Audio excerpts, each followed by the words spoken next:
Brazilian Innovation Diplomacy Program. This program aims to promote Brazilian technological potential abroad and also help organize startup missions, cross-incubation, and soft landing programs, among other activities, to increase international cooperation with innovative sectors in other countries.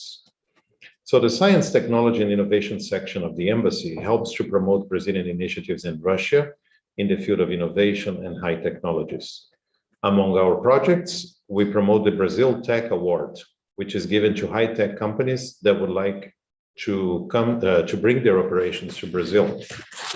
Last May, we organized an online webinar, Agri-Tech in Russia and Brazil, when Brazilian and Russian experts talked about innovation in the agricultural sector, soft landing programs, and the prospects for investing in agri-tech in both countries.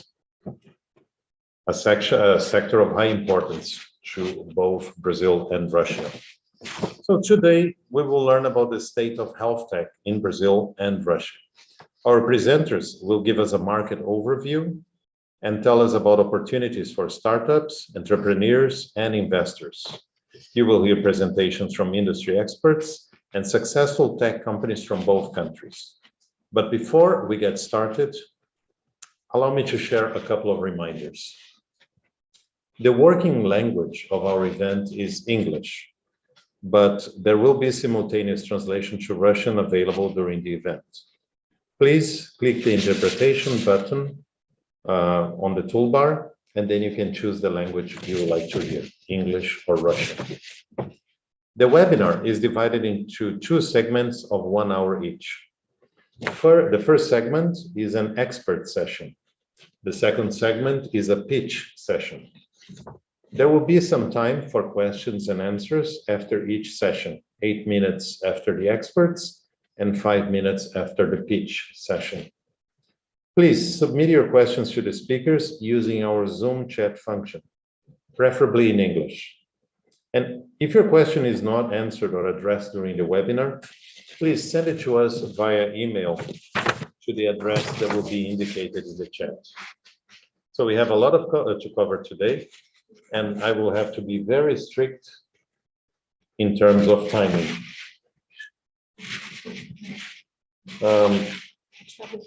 One minute, please. Ele não está conectado ainda? Está conectado, está entrando. Você pode dizer. So, our first speaker should be Mr. Thiago Júlio. He's having problems to get connected. So, I would like to speak to ask if Mr. Sergey Voinov, the acceleration direction of the Skolkovo Foundation in the area of digital health, to see if he can join us. Mr. Sergey, would you be available? Yes, I see you nodding. Andre. Okay, so I'm pleased to welcome Mr. Sergey Voinov, head of the Center for Innovation and the Internet of Things in Healthcare of Skolkovo, the biggest technopark in Russia, who will give us an in-depth overview of the Russian health tech market. Skolkovo is big, and by big I mean very big. And it's big in the application of artificial intelligence in medicine, the use of telemedicine technologies, and other health tech solutions. So, Mr. Voinov, what technologies are being implemented in the health tech sector in Russia? So I'll give you about 10 minutes. Thank you. Hello, Andre. Yes, I'm a little bit, will be the wide range of the topic that you discussed before. Yeah, so I have a little bit overview about the market, about the Skolkovo and how it's working together to make the good implementation of our best technologies and transfer of technologies from international to Russian Federation and abroad as well. So I have a couple of slides. Just a second. I will upload it to the market, to screen to share. Yeah. So when we're talking about the Skolkovo is very huge, like Andrea already mentioned. Yes, and so it consists of a couple of different branches. So my area of interest is the part of biological and medical technologies cluster. And of course, it's all about the digitalization of process and healthcare system of Russian Federation. And I'm so the most of them, it's about the technologies that we implement in Russian technology sector.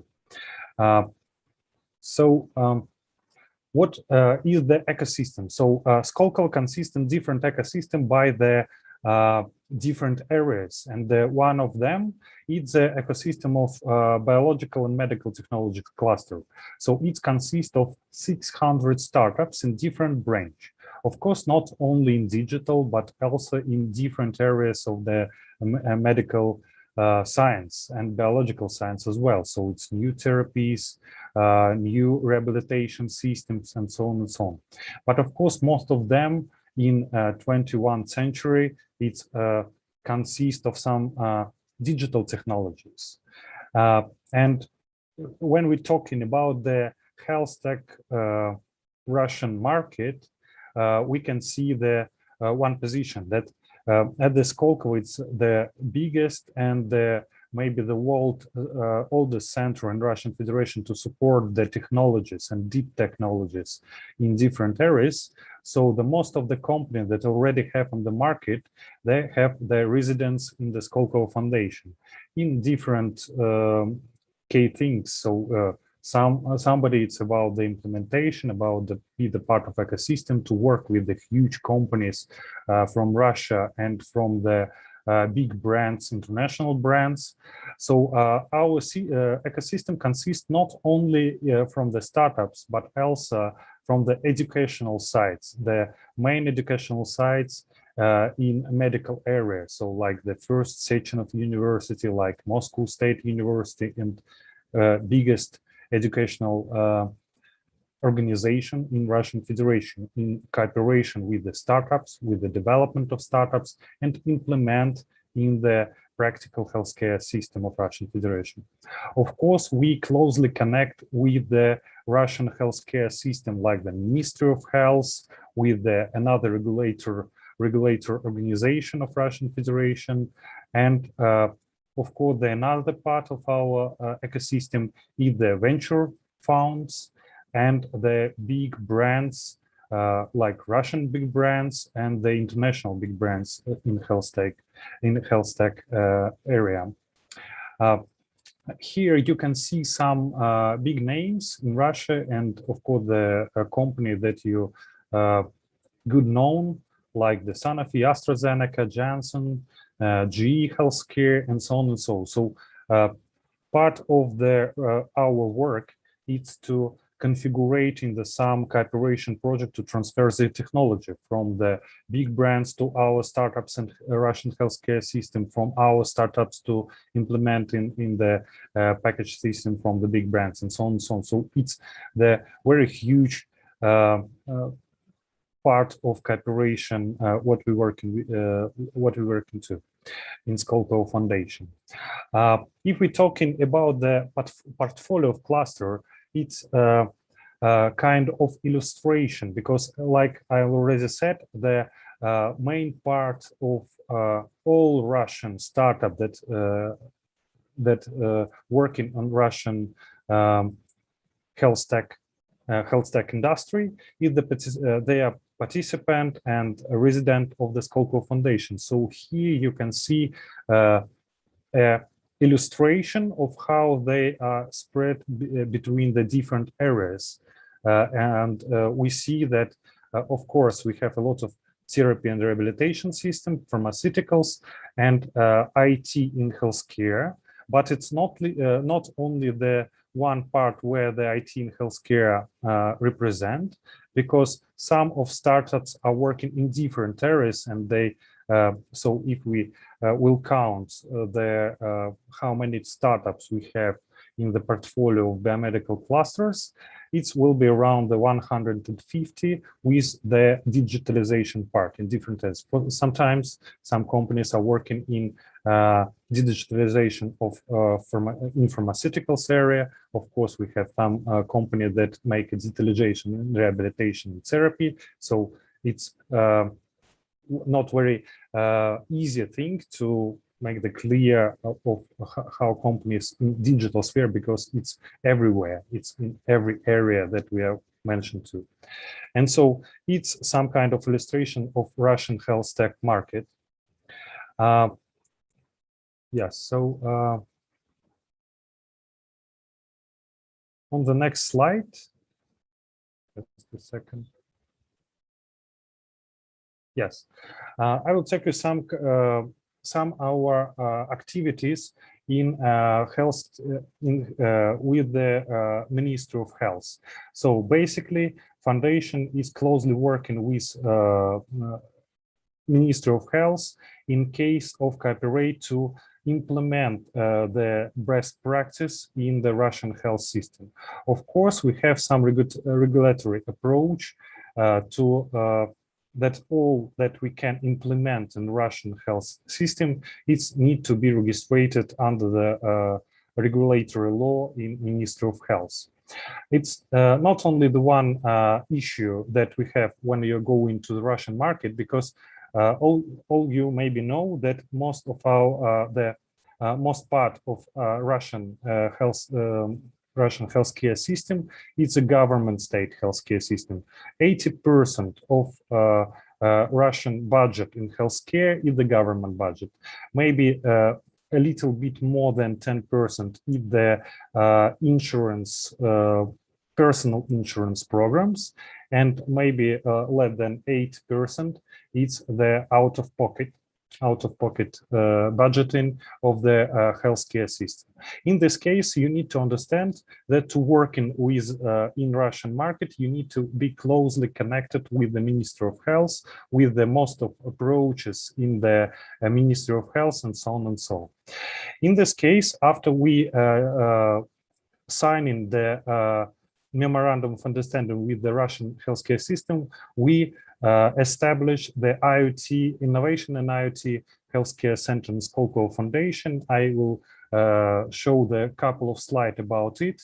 So it's everything is about to implement the best practices from the Russian startups, and also the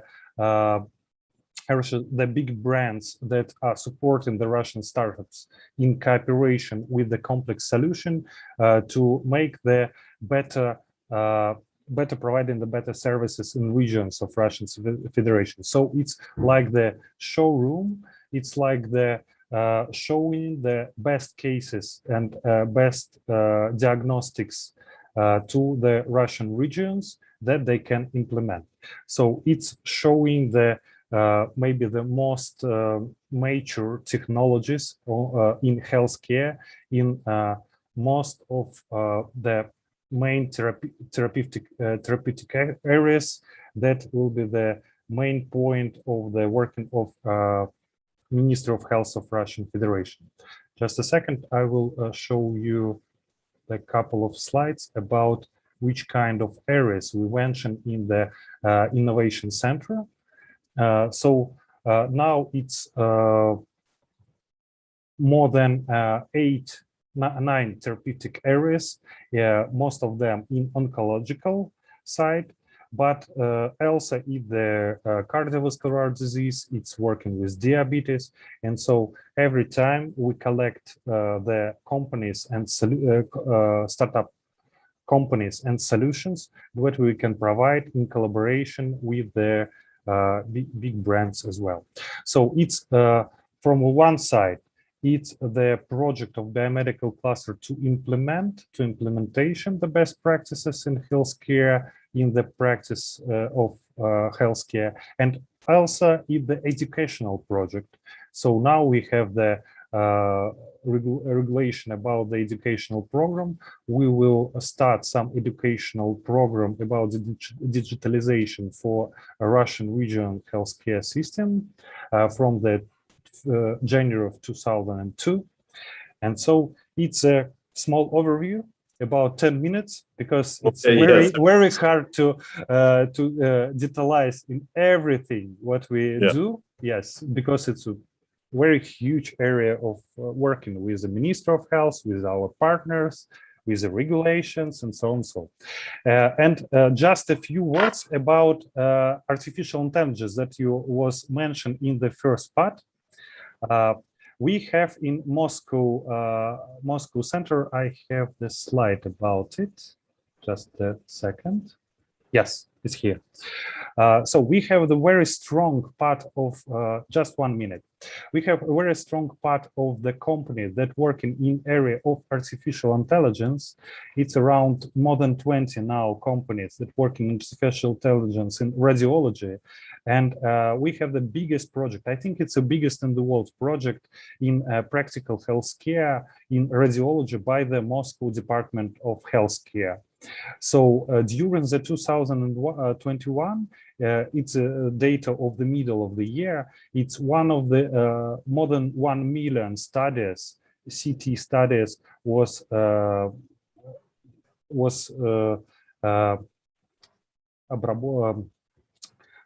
analyzed by the artificial intelligence to support the doctors in state of COVID pandemic. So well, Sergey, I will have to interrupt you. I'm sorry, but remember, if we have time, we can come back to this. And this is just the beginning. I'm sure that everybody now has a pretty good idea of what you've been doing. And if I don't interrupt you, Daria will get mad at me. Yeah. Okay. Okay. No problem. Yes. And thank you very much. Well, I thank you.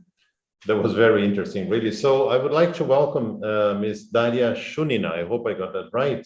She's the head of International Startups Relations in the Skolkovo Foundation, and she will deliver a presentation on the Foundation Soft Lending Program for International Startups. So Daria, you have the floor, and then after that, we'll give the floor to Mr. Thiago Julio from Brazil.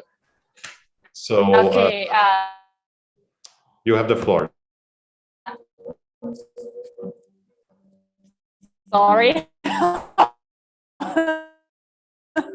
I was too early. So hello, everyone. Thank you very much for inviting. Short but informative. So let me share. I would like to say that in Skolkovo, I work mostly with all the foreign startups who want to expand their business to the Russian market. And working with many foreigners, I always hear different stereotypes about Russia, like there are a lot of bears in the streets, it's always snow, it's a huge country, everything on scale. But actually today I would like to focus more not on a cultural side or stereotypical, but on an innovative. And if we compare Russia 10 years ago and now, we're doing so much better. So right now, Russia is a really fast developing country with, I think, two key priorities. It's improvement of the investment climate and for a favorable business environment.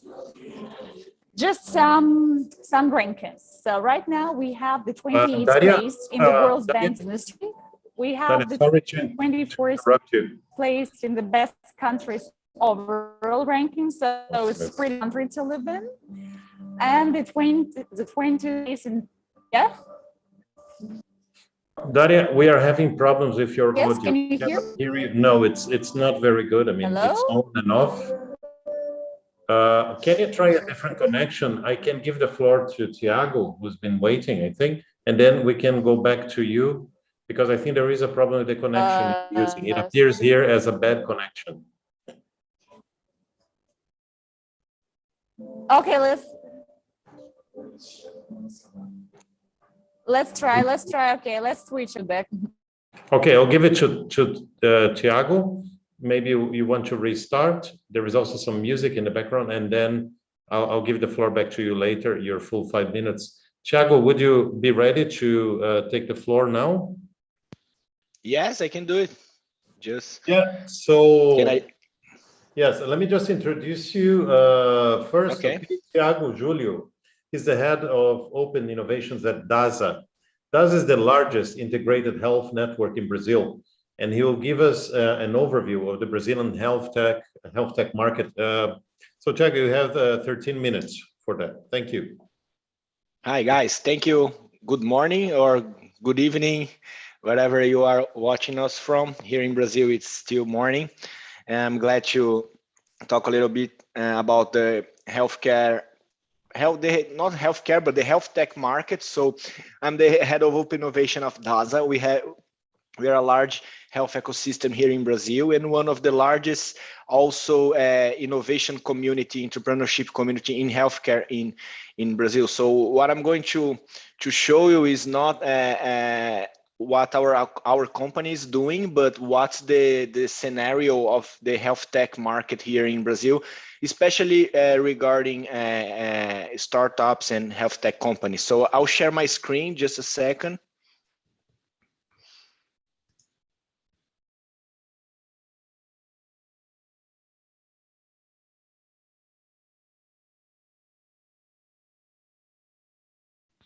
Can you see my screen? Yes, it's perfect. Go ahead. Okay, so I'll try to give you a general overview of our health tech market here in Brazil. So first, I'll talk about investments, especially venture capital investments. As we've seen in the US, Europe, and all parts of the world, like health tech is the new black. We've seen in the news here a few snaps. I'm sorry for the Portuguese, but basically we've been seeing the last 2 years a lot of news in the specialized media here in Brazil about larger and record deals in investing in health tech companies. So this is unusual. We've started seeing these very little deals in like 4 or 5 years ago, but in the last 2 years, this has exploded. And here are some examples of the largest deals we've seen in the last months. So there is a high trend on larger deals, larger rounds, record in number of deals, record in total amount of money, exactly what we see in the US. If you go to the latest health tech reports like Rock Health, CB Insights, or Crunchbase, you can actually not the same numbers, but you can transfer the same trends we've seen in the US and health and Europe to Brazil. So this is the largest deal so far, about $80 million in a company that was before invested by Redpoint and Qualco Ventures and Monax, some of the top tiers VCs in Brazil. So basically, record in number of deals, record in invested money, and also the largest deals to date here. I'm sorry. So this is a graphic from one of our local reports here in Brazil, done by Distrito, which is showing that even if the year is not over yet, we've seen there is the double amount of money invested in health tech so far, with not as much deals, but the double of money invested so far, and we still have like 3-4 months to go. We also have seen an increase in the number of acquisitions of digital health companies. This is also very interesting, which for me shows the maturity of the companies and also the ecosystem, because you have to have maturity of the large corporates that are acquiring, and also maturity of the startups and smaller companies that want to be acquired. And briefly talking about the regulatory, there is now a national bill that's trying to regulate entrepreneurship and startups. We call it the Startup Civil Mark. I don't know if it makes sense in English or in Russian, but that's it. And it's kind of creating more security for investors to invest in early stage companies, also more fiscal and tributary security for companies that are being established, and also that clarifies some laws regarding compensation of employees, stock option programs. All of that was already going on, but it was poorly regulated. Our regulation was inherited from the traditional financial market, and most of them won't apply exactly to startups. So this is pretty good. We've been also have regulatory initiatives on telemedicine. It was not regulated 2 years ago. It was kind of prohibited here in Brazil 2 years ago, and that's something that the COVID and the pandemic put us to accelerate the regulation, and maybe it's even going to be legislated by our congressman. We'll be also, despite having a very conservative executive government and very conservative Congress, we've seen some advances in medical cannabis. So this market is going to be open here in Brazil anytime soon. And we have Anvisa, which is our FDA, also starting to regulate medical software. We don't have a specific regulation for medical software yet, so all software is unregulated, or they have to go through the process of medications and medical devices, which is not appropriate. So we are working on a regulation on a medical software as well. This is the main four main regulatory things we are discussing in 2020 and going on 2021. And then the market, when I talk about the investment, so remember all-time records in investments in health tech and digital health companies, but the market is also growing. So we have about 1,000 digital health or health tech or healthcare startups in Brazil. This is the number from last month, September. So 945 startups. This is like 2.8% more than the previous month. So it's growing. Okay. We have already 3 potential unicorns based on what I told you, our all-time record rounds. So we have like one company having a Series B of $20 million. That was a record for healthcare in Brazil. And then another company, $30 million. And then another company, $40 to $50 million.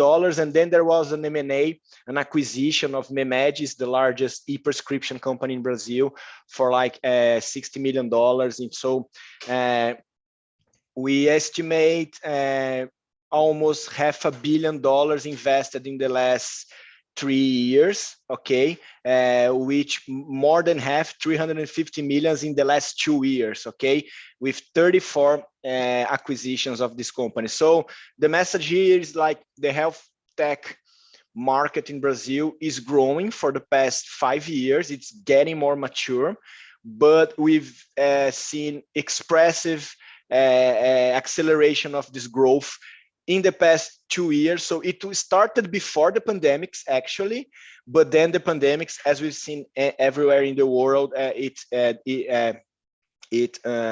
exploded. Okay, so same thing in Brazil. Here is a slide of the Brazilian health tech ecosystem. Okay, it's not complete, but I put here the main accelerators, incubators, healthcare innovation hubs, open innovation initiatives, corporate venture capital funds from healthcare companies, venture capital funds, private venture capital funds that are focusing exclusively or partially on health tech. Okay, so this is just for you guys to have an idea that this is our initiative, Kubo Health, here in the center. We are not the center of the ecosystem, but we are indeed the largest and main healthcare hub, innovation and entrepreneurship hub in Brazil.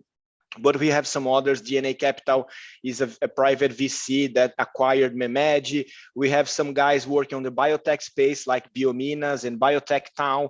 Agir Ventures is the first private VC focusing on digital health and biotech exclusively. We have open innovation at Redditor, one of the largest hospital chains in Brazil. So we have a bunch of players working and it's growing. Okay, so the healthcare sector is becoming more mature.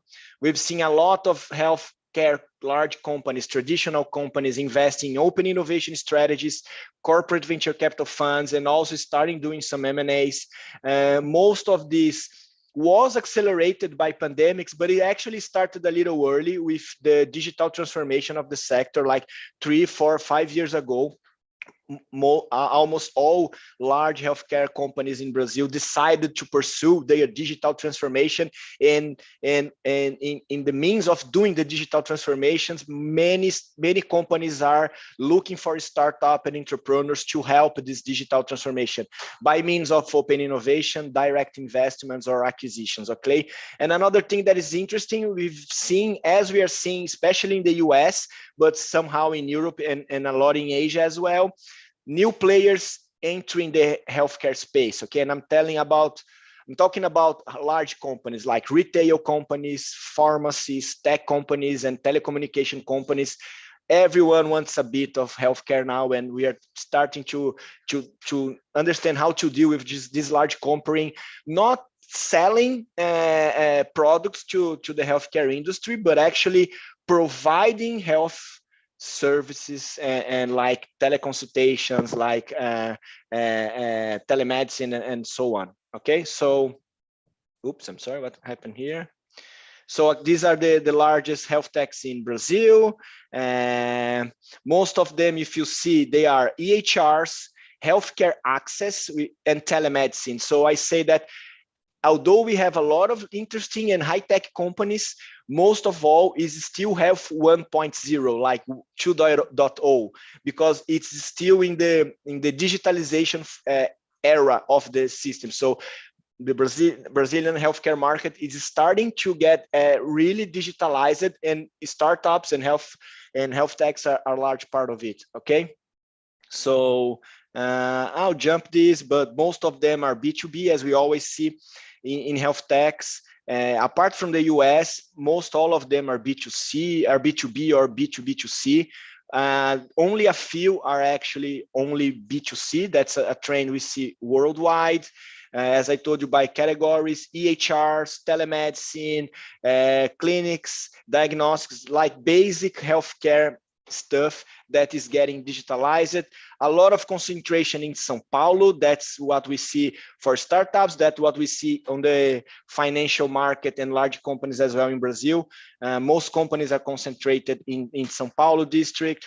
So this is our hub. The green floor there is the healthcare floor. The yellow is education. We have retail, logistics. So basically, we have one large company for each market, and DASA is the sponsor for healthcare. Okay, so this is our hub. DASA is investing in this hub to empower entrepreneurs, because we think like healthcare sector will be impacted positively by entrepreneurship in the coming years. We've investing this in the past 4 years. More than $5 million have been put in this effort. Okay, this is our startups there. You're going to talk with some of them now. So what we see, some trends to finish, just some examples like CVCs, cross-industry innovation, larger deals. Maybe we're gonna see the first healthcare unicorn anytime soon. Initial consolidation of digital tech, healthcare tech companies with some M&As. We are about to see the beginning of digital health IPOs, okay? Maybe more early stage rounds, pre-seed and seed. That means we have companies that are growing, but we also have new companies appearing every day, okay? And some interesting thesis for the next year. Access, digital journey, patient engagement, femtechs, and cannabis. We've seen digital insurance growing. These are some examples, okay? We've also seen telemedicine growing exponentially in the last year. These are some examples. Mental health, as we've seen from COVID. I'm and sorry. E-prescription. I'm done. That's it. This moment, but I think, there will be some questions about the things you mentioned, because you gave us an impressive view of a very dynamic market in Brazil. And I think I want to save really time for the questions from our audience. Okay. If you don't mind. So thank you so much. Well, thank you. Well, that was really, really impressive. And, it's a lot of information, I know, but I think you did a very good job. I think our audience got a good idea, a good picture of the sector in Brazil, like we got a good idea from Skolkovo. And now I would like to try and give the floor again to Daria. Let's see how good the connection is, Daria. So you have the floor. I hope it's better. Can you hear me? Yes. Okay. Yes, go ahead. For sure, yes. Okay, great. So one more time, thank you everyone for inviting to this great event. So today, the topic of this conversation is actually healthcare, but I would like to focus more not only on healthcare, but actually on the opportunities that Russia has for all foreign companies in general. And in Skolkovo, I'm the head of the International Startups Relations, and I work with many different international companies. And while working, I hear a lot of stereotypes about Russia, that the Bear is always snowy, that the huge country, a big scale. But today I want to focus more not only on the stereotypical understanding of Russia, but more on its innovative side. And if we talk about Russia now, it's a fast developing country with a lot of opportunities and support measures for foreign companies. Just some rankings. Right now, we are proud to be on the 28th place in the World Bank doing business rating. So we have good business conditions. The 24th place in best countries overall ranking. So it's not a bad place to live in. And the 20th place in the top 100 emerging global startup ecosystem ranking. And today I want to focus more about our special soft landing program. The main idea of Skolkovo is to support Russian companies to go global, to promote their products and so on. 3 years ago, we launched a special program to help foreign companies to learn more about the Russian market or to expand to the Russian market. This program is totally free of charge. We have it 3 times a year. And what is it about? Basically, we are looking for companies from 4 main spheres: biomedical companies, so medicine, cosmetics, agriculture, IT, obviously, energy efficient technologies, and advanced industrial technologies. But today we are focused more on healthcare and medical solutions. The program offers the following conditions: educational sessions where we provide information about law details, about HR, about GR, about working conditions in Russia, and so on and so forth. You get the Russian market overview. We provide networking opportunities because right now we have more than 3,000 of different startups in our pool. We do a special big pitch session where we invite our experts from the medical sphere. We invite our partners, business investors, and business angels. Of course, we do mentoring sessions, and we try to make community integration and events participation if we have any during this time. Plus, what is more important, before the pandemic time, the program was totally offline. However, now with travel restrictions, it's online, but still we do provide a co-working space for those companies who accidentally come to Russia after the pandemic is over. If you participated in our program online, we still keep a seat for you afterwards. So this is a 1-week program. Right now it's totally online, usually from Monday to Friday. So it's about 2 hours a day. We understand that Zoom meetings are very tiring, so we try to make it short and productive. Usually we have it in March, June, and October, but this year in the end of November 22, 26. If you're willing to join us to get more information about Russia, or you want us to help you to go to this market, please apply online using this link here, or you can also contact me directly. And just maybe the last slide for you to understand that what are the benefits of applying to this program. After the program, you can make a decision whether to continue going to the Russian market or not. So you have no obligations. It's just like a date. You don't have to marry anyone. And after this, if you really want and would like to go to the Russian market, you can get Skolkovo resident status that gives you certain benefits. Number 1 are tax benefits, the most attractive thing: 0 profit tax, property tax, exemption from VAT. And number 2, these are grants. Grants are free money that you can use to promote your product, make prototyping, to go to different international conferences, and so on and so forth. And of course, we have different business development opportunities and a wide range of fee-based services that are available for our startups. These are just some of the pictures from beautiful offline times. And here are my contact details. I would just underline that next soft landing program for different companies, including healthcare and medical companies, will be in November 22-26. Feel free to contact me if you need anything, and thank you so much for your attention. Nadia, thank you very much for sticking to the time. We managed then to save some time. Now, just to let you know, I will probably need to adapt some of our program because we have one presenter in the second section that has to leave to the airport. And even though he's very busy today, he agreed to participate. And of course, I want to honor him, on his commitment. And so we'll make some adaptations. I will now give the floor to Renato Ferreira dos Santos from Agir Ventures. And Agir was one of the funds that Thiago Julio just mentioned in his presentation. So Renato will tell us how to invest in exceptional people and high potential businesses to improve health in Brazil. Renato, you have the floor. Thank you, Andre. So good morning, guys, and good afternoon and privyet for those in Russia and Europe. A pleasure to be here and a pleasure to share the panel with my friend Thiago Julio. I think I'll try to bring some complementary data in relation to what he just brought. Let me share my screen. Just a moment.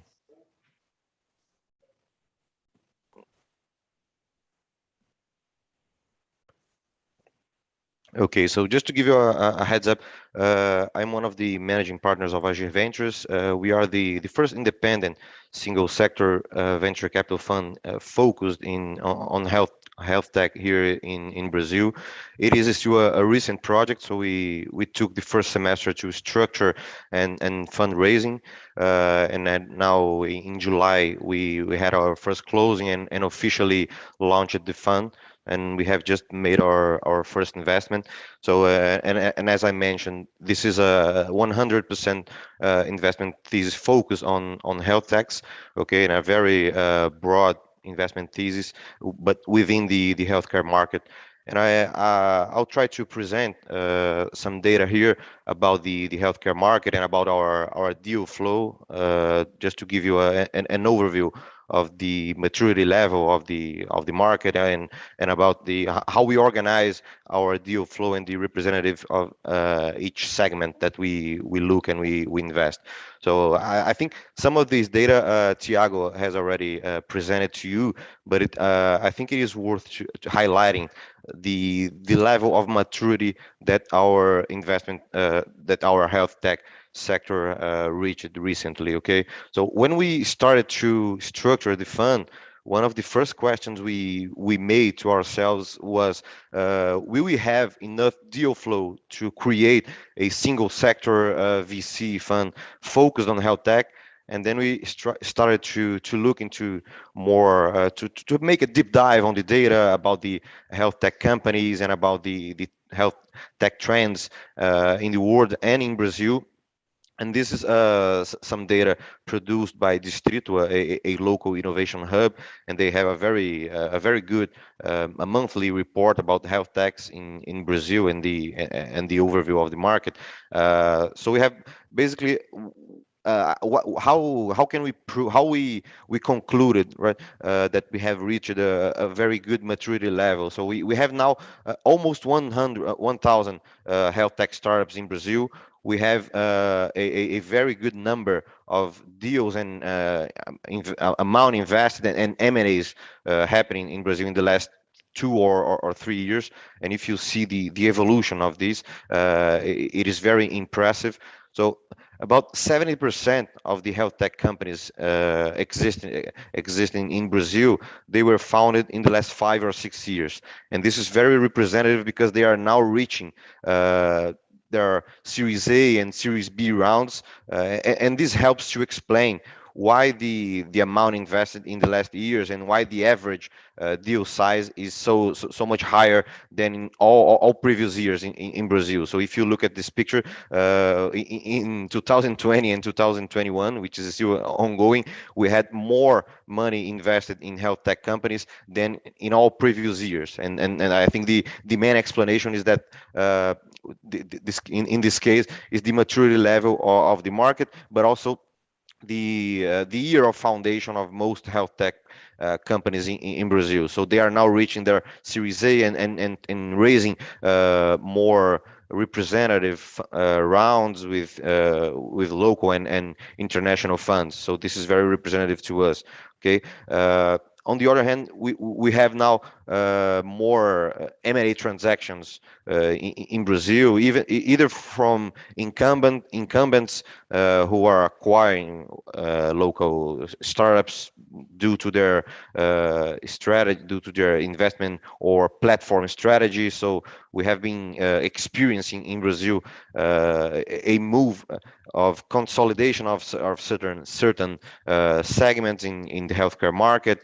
We have a lot of traditional, let's say, companies acquiring startups just to digitalize some part of their processes and/or to make their chain of value broader. So the M&A transactions, they represent, of course, a new and more solid exit strategy for local entrepreneurs and for local investors, and not only to incumbents or to more robust, let's say, digital players, but also to private equity funds. So the healthcare sectors is is the sector in which local private equity funds have invested in more VC-backed companies. So this is another very important exit strategy for entrepreneurs and for investors.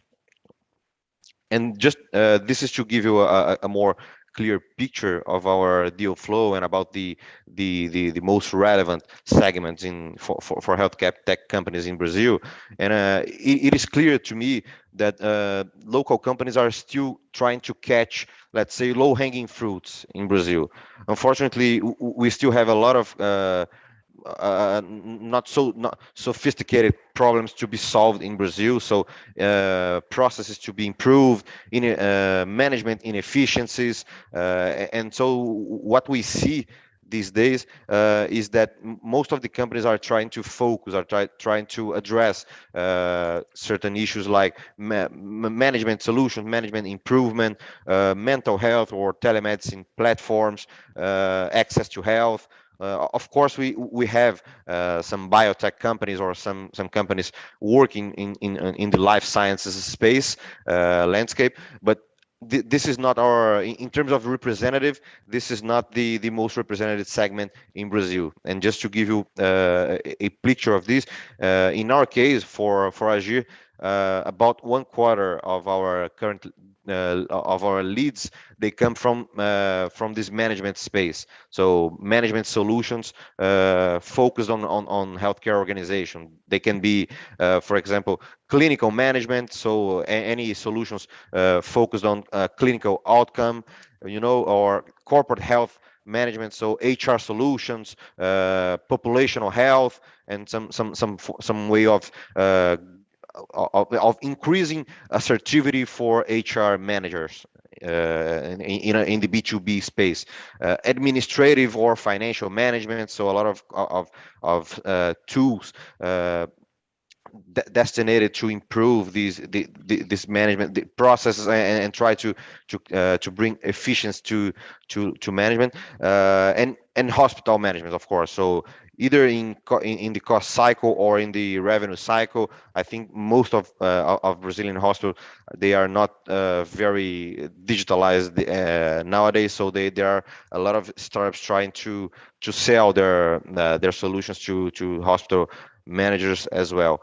So this is some of the a little bit of our deal flow. But the fact is that we invest here in Brazil in seed and Series A rounds. Okay, so we are always a minority investor. We acquire a minority stake in local companies, and although our investment thesis is focused on companies which have local operations, okay, which focused on or at least with operations already established in Brazil. We would be happy to know trends already established in Russia, and how you are organizing your health tech market as well.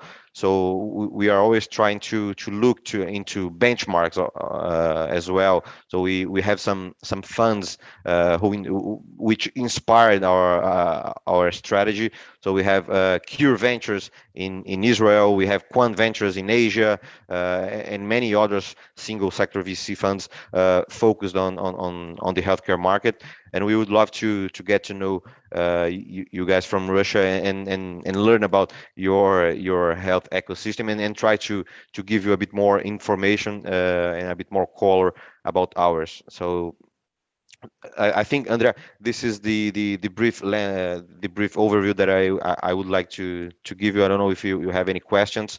I'll be glad to address them if that is the case.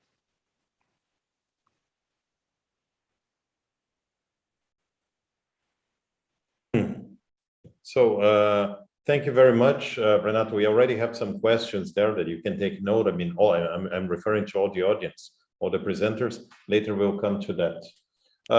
Well, it is now 4:53 here in Russian time. So let me just confirm something. I think, you know, we have Mr. Krajnov from Endoprint. He would be speaking the second part of our event. So Yulia, would you mind if I give the floor to Nikolai first, because he has to catch a flight, and then we come back to you later? Is that okay with you, Yulia? Yes. Okay, Yulia. So it's fine. I'm participating. We'll do that. Okay, so ask the audience also to be flexible. I would like to give the floor to Mr. Nikolai Krajnov. I think I got that right. He's the chairman of the management board of Endoprint, and they develop medical solutions for prosthesis, you know, especially using 3D design technologies. And it's very impressive. I think I visited the company in Caliber, and I saw some of the work you do. I was really impressed, so congratulations. Mr. Krajnov, thank you for being with us. I know you're very busy today, but the floor is yours. You have 8 minutes. Thank you. Okay, thank you, Andre. I will speak in Russian, unfortunately. Моя компания, которую я сейчас представляю, это компания Endoprint. Она первая и самая динамично развивающаяся компания в этом сегменте в России. Мы образовались в 2015 году, точнее в 2015 году стали изготавливать индивидуальные имплантаты на 3D-принтерах. Сначала мы использовали только титан и делали титановые имплантаты, которые используются при остеозамещении. В последующем мы стали глубже вникать в проблемы хирургов, которые делают эти операции, и стали расширять линейку своих изделий, подключая туда хирургический инструментарий, который помогал хирургам лучше, быстрее, точнее, надежнее проводить сложные операции. Индивидуальные имплантаты используются в самых сложных случаях, при сложных операциях, когда человеку уже невозможно либо тяжело помочь серийными изделиями. Это и онкология, и ортопедия с повторными ревизионными операциями, либо какими-то сложными случаями, и травмы многочисленные, разнообразные.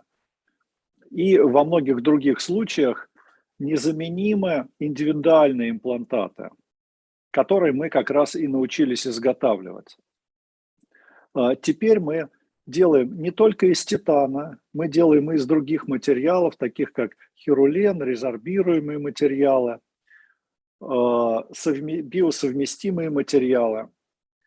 Мы делаем не только имплантаты, но и хирургические инструментарии. Мы изготавливаем элементы медицинского оборудования, которые помогают, ну, например, для сепарации клеток, которые при изготовлении клеточной массы, которая может потом использоваться в дерматологии, в косметологии, в других смежных областях медицины.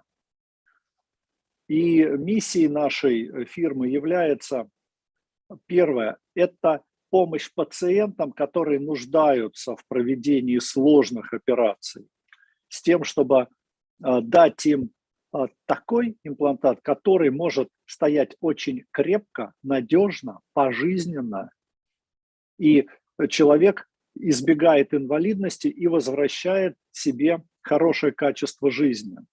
А также мы помогаем хирургам, которые проводят эти операции, с тем, чтобы они проводили их также быстрее, надежнее, с меньшим количеством осложнений для пациента. И все это, по нашему замыслу, должно давать хороший социальный эффект в виде и увеличения продолжительности жизни и улучшения качества жизни. Мы ежегодно регистрируем по несколько патентов. Мы постоянно развиваемся. Мы теперь можем изготавливать, и у нас есть опыт изготовления костных имплантатов, либо суставных имплантатов в любой части человеческого тела. Если начинали мы с крупных суставов, то теперь мы дошли и до локтевых, и пястных суставов, и также до краниальных, то есть от головы до кончиков пальцев и на руках, и на ногах мы можем делать те имплантаты, которые требуются людям.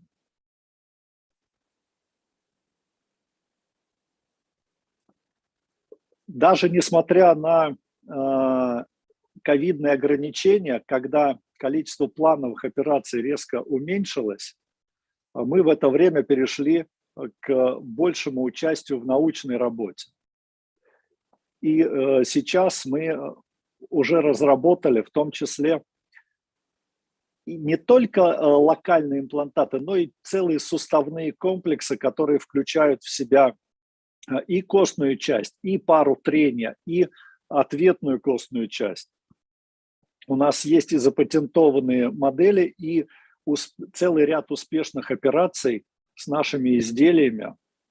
И мы видим потом, когда люди вернулись к качественной жизни, мы видим эти видео, когда они пользуются своими конечностями, могут ездить на велосипеде, когда иначе это был бы инвалид, который бы постоянно лежал и не мог передвигаться сам без посторонней помощи.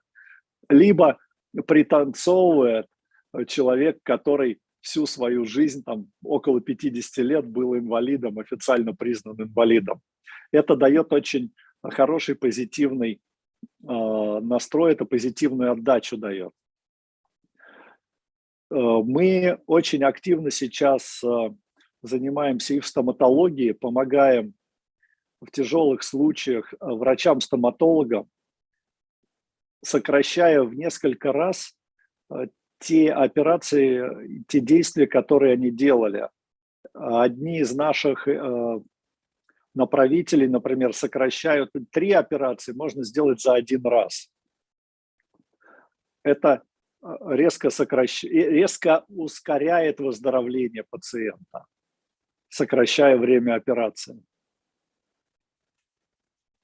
Ну и мы продолжаем развиваться, мы постоянно ищем новые, мы пробуем новые материалы. Сейчас у нас в линейке чуть меньше десятка принтеров, которые работают на разных материалах. Наши биоинженеры очень тесно работают с врачами и действительно делают уникальные вещи, которые ранее никто не делал ни у нас в стране и часто за рубежом тоже. И мы очень рады делиться опытом. Мы воспитываем новое поколение биоинженеров, конструкторов. У нас большая программа обучения тех, кто заканчивает институты, закончил институты. У нас разработаны программы обучения конструированию, 3D-конструированию в специальных программах. мы таким образом растим кадры и даже делимся этими кадрами, так жизнь получается, с другими компаниями, которые тоже работают на этом же рынке. Вот кратко один из кейсов новых технологий медицины в России.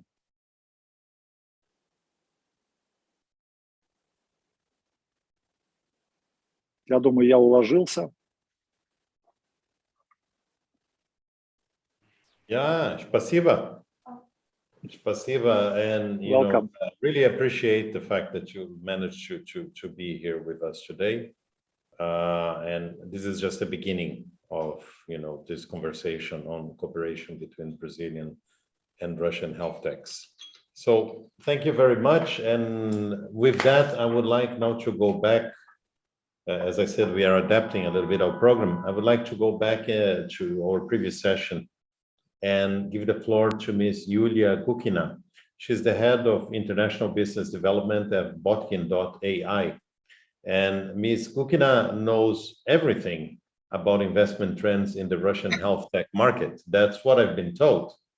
So, Ms. Kukina, I give you the floor now for 8 minutes. Thank you very much. Thank you. I was actually asked to tell a bit more about the health tech trends and the overview of the Russian market. Thanks to our colleagues from Skolkovo, you already know quite a lot. I think that this part will be mostly interesting to a Brazilian side. I believe that Russian startups already know all this. And let me start from the prerequisites of market. Understand the specifics of a Russian health tech market development. It's necessary to understand how it started to develop. Russian healthcare was a part of a planned economy, and historically, it was driven by all the innovations, for example, were driven there by research centers which belong to the Ministry of Health. Basically, it's created a lot of vacuum, and after the political shift in 1991, Russian healthcare faced a lot of new challenges of the new economy, and it ended up with a long turbulent period of full optimization and changes in healthcare, and it ended up that in 2014, the level of digitalization was extremely low in Russia. That's actually put this market aside of the interest to the new startup community and venture investors. In 2015, Russia boosted the government initiative and the development of federal digitalization strategy, which touched almost every ambulatory or, well, outpatient care and all the hospitals all around Russia. And this all created a problem that till approximately 2019, 2020, the health tech market in Russia was very slow. First of all, due to limited access to the financing and very high entry barriers, which actually still remain. First of all, it's the registration barriers, and secondly, it all requires the professional investors to come into the project with a very high risk on one side, and secondly, on most of the projects in health tech, they are deep tech projects, and this means that the development cycle gonna be from 3 to 6 years when you can start the commercialization. So basically, puts the investor into risk. And also living in large, even in large cities of Russia, like Moscow and St. Petersburg, we see that there are still problems in cooperation between very conservative state hospitals and the innovation ecosystem. At the same time, if we look to the regions, we must say that it's just simply non-existing. And this all created this, let's say so, landscape of investments. You see that there's almost no trend, so it's jumping back and forth. The main reason for these jumps is that there are pretty few projects on the market which might be financed, first of all. Secondly, even few number of projects who came, like Botkin, for example, who came to the round BOC. And as you can see from the from this slide, that this market is unknown either for investors, so it requires like professional investors who know how to enter the market. And secondly, almost 80% of this market is dominated by state healthcare ecosystem, meaning that it's very conservative, it's non-flexible, it's pretty difficult to play around the budgets and to predict the revenues. These investments are considered to be very risky, because if we talk about the deep tech, then you never know if it's gonna fly or not as a startup. And it means that already before commercialization, you need to end up at least at the round A, and most probably on the round B. So this creates the high entering barriers for the companies, and this actually led to the situation where we see that almost the market as itself is mostly dominated by different telemedicine services. They started to grow extremely quickly in 2020 with when the pandemics came.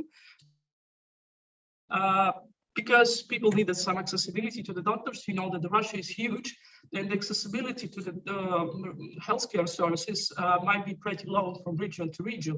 So telemedicine services became very popular because people were simply sitting at home and they needed some other solution than just going to the outpatient care. 24% they belong to patient services of different ways. It's electronic medical records, there's different guidance services, and 22% goes to medical insurance. It's mainly voluntary medical insurance, because people in Russia, they tend to not trust the state healthcare. People think they don't get enough, or the doctor in a voluntary insurance gonna do his work better. Because of no reason. And you see that there is a rise of artificial intelligence solutions, while decision support systems and digital diagnostics is on a very low level right now. And also the reason why the market is dominated by telemedicine and patient services, because we're talking actually about apps or high loading services, but at the same time, we don't go into deep tech. So it's from the technology perspective, it's technologically easy to develop, much easier than, for example, the solution that we do with Watkin. And those 11% in AI, they actually go to computer vision services, which deal with the medical imaging mostly. There are pretty few projects which working actually with the genomics, using AI for analytics. So mainly if we talk about this 11%, that's gonna belong to 7 companies in the whole of Russia. And then what's next? If we look at the trend, of course, telemedicine was the first, and insurance services, so it's basically everything that belongs to the service models. We believe that the same as Thiago told before, that now is the rise of 2015 established startups. We were established in 2016. So these companies who started with artificial intelligence and robotics, having a very long development cycle, they are coming to the stage now. So I believe that we are going to see the increase of share in AI and healthcare robotics in the next 5 years.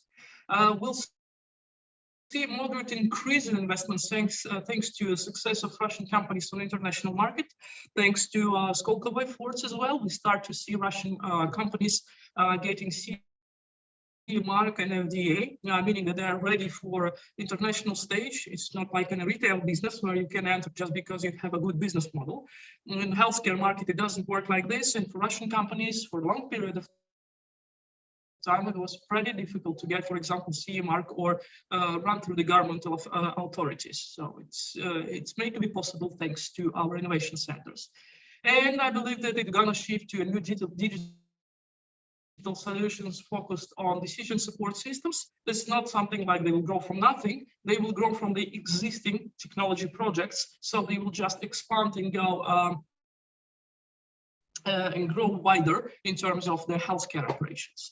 So this is what I see from the perspective of the Russian market. I just tried to add up some thoughts on what previous speakers already told. And if there are some questions, I will be ready to answer. Okay, Yulia. Well, many thanks. I think you gave us, a very good perspective. Actually, we already have some questions here, and I would like to address them to some of the speakers. There was a question to Thiago Julio from DAS in Brazil. It's a company that says that they are a Russian startup in the field of laser medicine. And they ask, how can we enter the Brazilian market? What steps should we do to start? And in a sense, there was another question that was very similar, asking, someone asked a question to Yulia about Botkin. They said that you have a big experience of work in Brazil, and they also ask you what you would recommend for a Russian startup that wants to enter the Brazilian market. And conversely, there are some people asking the opposite question to Daria. You know, what technologies and foreign startups have the best perspective in Russia? So I would like to invite you to address from the perspective of your countries, from Russia and from Brazil, respectively, what are the steps that companies should follow if they want to enter, respectively, the Brazilian market or the Russian market? What would you suggest? I don't know who would like to take the floor first. I see Thiago ready to take it, and also Yulia. Maybe Yulia, you are ready. You have the microphone. Yeah, on. please, Yulia. Let's start. Yeah. Okay. We have a great experience with entering the Brazilian market. We did it through the well-known partner company AstraZeneca, who has an AI hub. So the first thing that the Russian startups should do is to make sure that you are ready for the international market. All of those models, like in retail or let's say so easy markets, where you have a concept and you have some pilot and you have an MVP and you think that you can go and sell. This doesn't work in health tech. Do not even try, just because you will have no other chance. Because the market itself, it can be huge in terms of money, but it's very narrow in terms of players. So be sure that your technology is ready enough. It might be in sort of pilot yet, but you must have the strong points before. Make sure that you do not deal with any restricted limitations on the markets. Thanks to Brazilian regulations, it's pretty easy for AI if you do the solution which is not embedded into hardware. We are not. And also look for a strong partner there who will help you with the commercially validated pilot. It's the best way is to look into different sorts of innovation hubs or innovation hubs inside of like large pharmaceutical companies like AstraZeneca is or Bayer, whoever, maybe all of them have it. Because I think it's useless to try to go to some hospital and try to sell to the hospital, because this is the most conservative player on the market. So to summarize, first of all, make sure that you are ready, check the regulations, and find a partner through Innovation Hub for whom the model of bringing the innovation into the market and the piloting is the normal model. It's not just the purchasing of the existing and ready for commercialization technology, because most probably you will not be ready for scaling before you have the real pilot where you get money from. Okay. Well, wonderful, Yulia. I think these are very good practical tips, and it really shows a good, expertise about the Brazilian market and the reality. And Thiago, I would like to give the floor to you now. Maybe you'd like to add a few comments from your own perspective.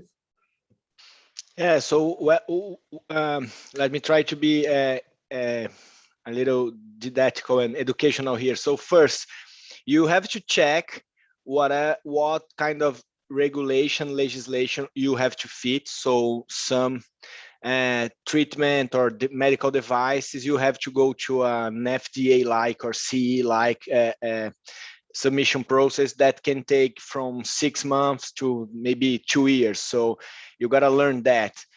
Second, you got to be able to actually make business in the country. So you got to study how to market it inside. It can be with a partnership with a distributor, or maybe actually having your company fund here in Brazil, or a partnership, whatever. So because you generally large companies like DASA, we need to buy from, it's better to buy from a local vendor, a distributor, because of taxation and importation.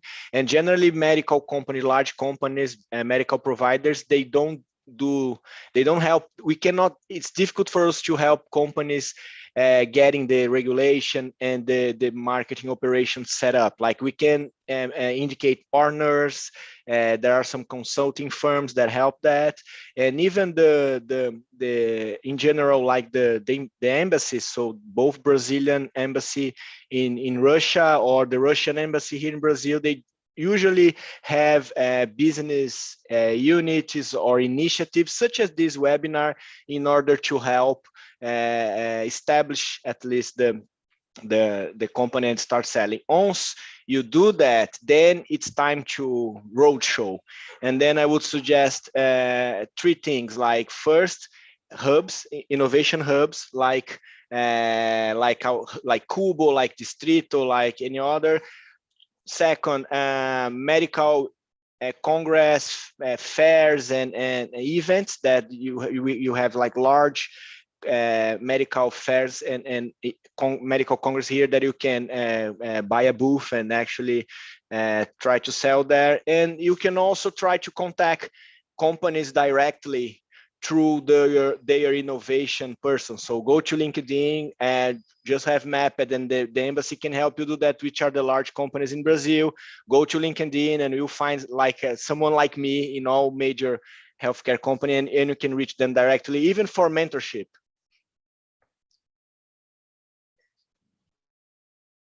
I think, I don't know, it seems that we got disconnected. Thiago, are you there? Oh. Yes, I'm here. I was just muted, sorry. Sorry. Well, thank you very much, Thiago. This is something I'm going to mention in more detail at the end of our session. But the embassy here can help you both. I mean, the Brazilian side and the Russian side, we have both the science and technology and innovation section represented by me, and we have the commercial section. So we can approximate with context if you need some basic information, because one of the things we've been trying to do, and that's, I think, valid for both sides, is that, you know, distance and language are not really a barrier, especially today with all the use of technology. And Brazil and Russia, what we find, share a lot of common challenges. And many of the solutions developed in Russia can be applied in Brazil. Many of the solutions we see developed in Brazil can be applied to challenges in Russia. We are both big countries. The distribution of population is not even, you know, so we think about access to medicine and other challenges. The solutions we develop can usually be applied in each other's countries. And other things that we do, and we can help you plan that, are missions, organized missions to Brazil, and vice versa. Brazilian missions that want to come to Russia and visit either parks or clusters and so on. But we'll come back to that then later at the end of this presentation when we share the context. Well, I would like to move on now, you know, back to our normal program, let's call it this way, when we are talking about startups and successful cases. And I would like to give the floor to Mr. Rafael Navarro, who also covered the use of 3D printing technology for creating customs orthoses in Brazil. So Mr. Navarro, tells us how you plan to free us from plaster casts. Hello, hi everybody. First of all, Andrea, thank you very much for the invitation. It's a pleasure to be here with you. I'll share my screen.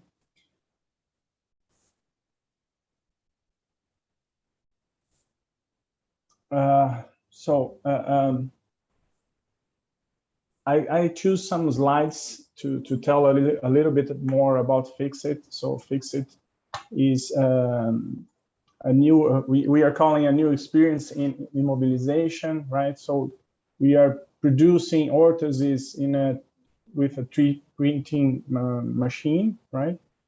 So how do we do that? So it's a software as a service. Through a platform, we license the software and the solution that will be printed at the hospitals or clinics or so on. So we decentralize the logistics and distribution, and we also decentralize the production. And it's important for us the scalability, the investment is the clinic or the hospital in the 3D printing machine that they do this investment. So we are scaling fast because we don't have this resource, the limitation of this resource, right, to invest in the 3D printing machines, and also the approach in sustainability. I will talk a little bit more about that also. The plaster cast is in the past, right? So because it's a product that you should not get wet, it's always a source of bad smell and allergy, causes rashes and itching, and the patients many times leaves the treatment because it's heavy and it's very uncomfortable. For the professionals, for the physicians and perspective, it's always it's not the good solution. The cleaning expenses can be high, and also they face a problem with these casts disposal, right?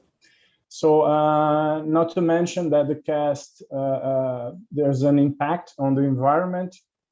And our solution, it's made from a polymer that comes from a renewable source, and it's also biodegradable, right?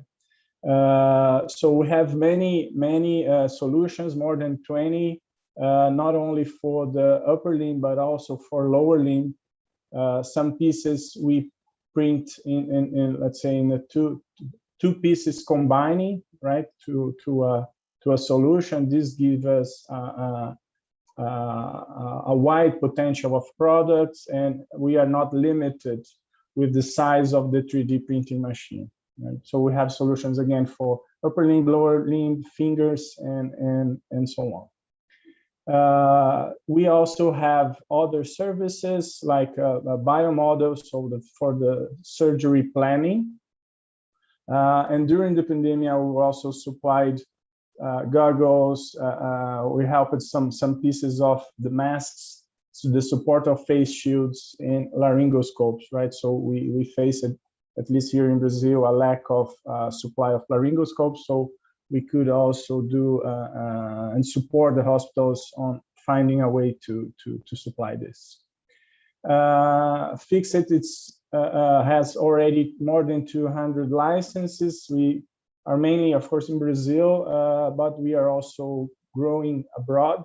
In Latin America, we already have some operations, Argentina, Paraguay, Uruguay, and so on. And now we are expanding, let's say, overseas and starting some, let's say, developments in Canada and also Switzerland. Yes, we have some competitors.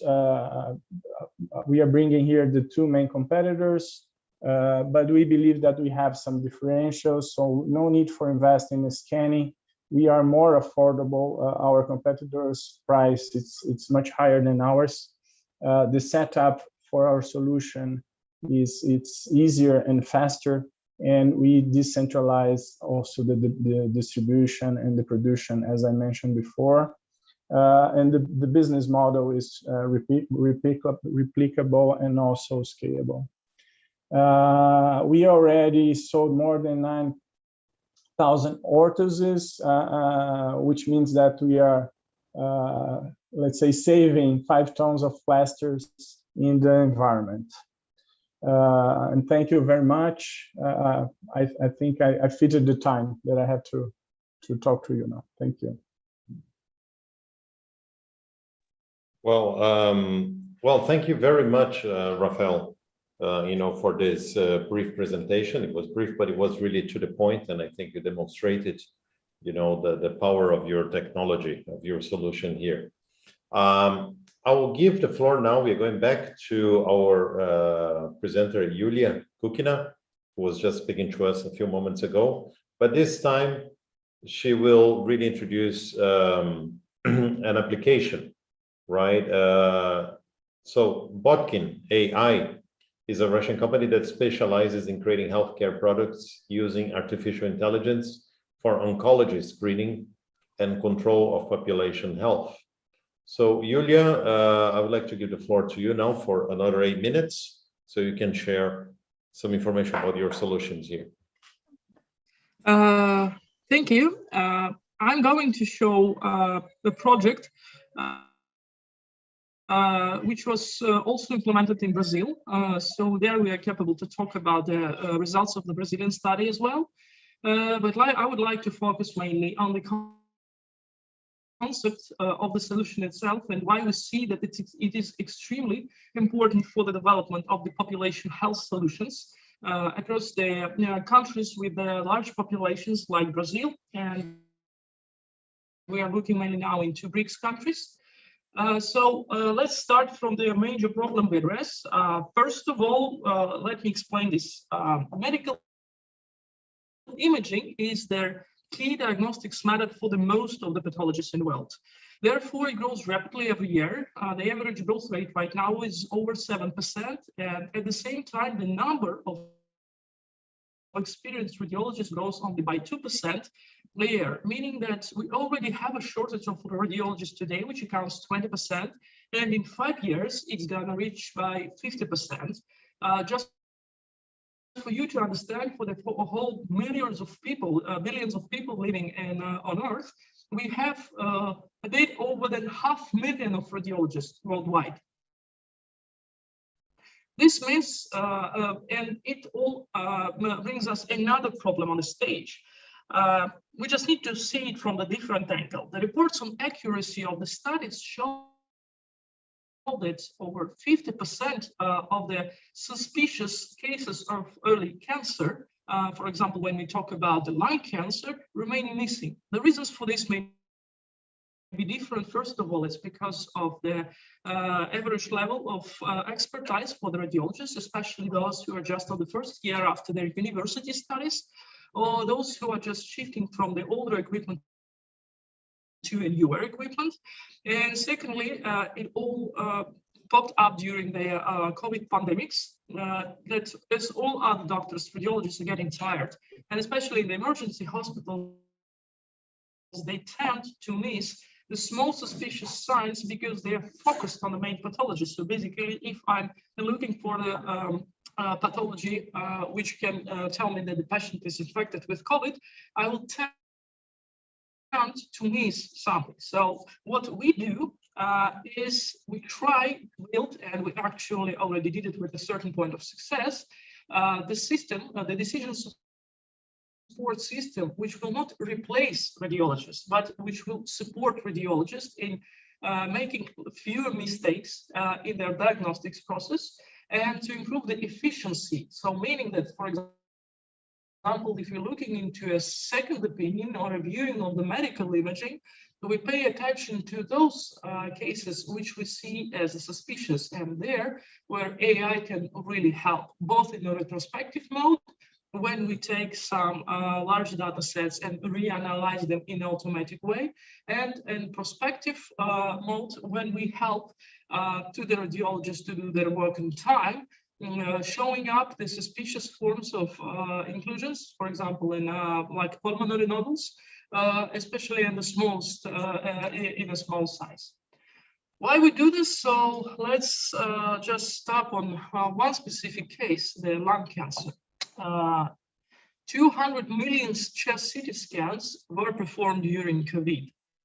To say simply, the whole population in the world has passed probably the largest oncology screening out of all the time when the CT scans were existing.